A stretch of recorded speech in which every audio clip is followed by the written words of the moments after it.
badhaatu uumamaa lafa garbuuf qamadii biyya too Oromiyaa tahin qabni gatii ammattuu alagaaf fira biyyeen tee albuuda ni magarsa waa mara lagaaf gaara uumamaa meeqaattu si keessa jira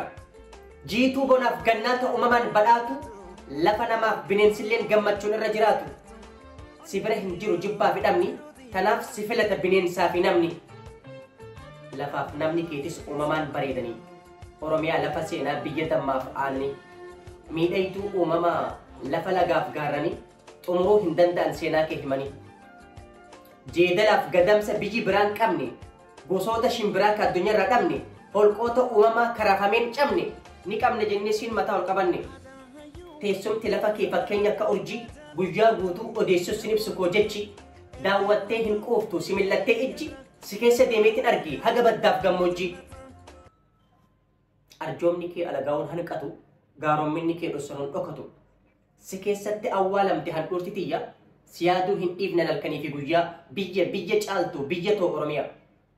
sirrattiin dhaladhee midhaa keetiin beeka tanaaf yaadni kan kee sammuu kiyya jeeqa afaanin arra dubbadhu si keessattiin hikkadhe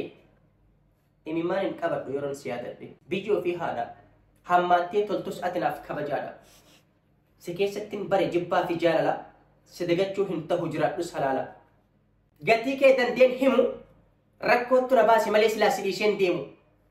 nama biyyaa baheettu gatii biyyaa beeka hireettu na baase gaddus obseetiin seeqa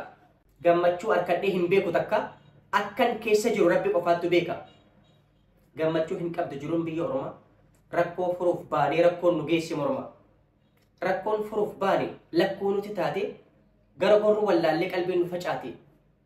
meeqaattu osoo yaaduu yaadaan qalbii dhabe abdii muree taa'ama goleen isa cabe tuffatamaatti jiraanna hin arkannu gammachuu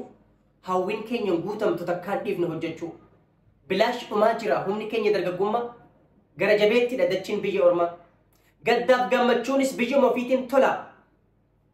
dachiin biyya Ormaa namaaf hin maltu mala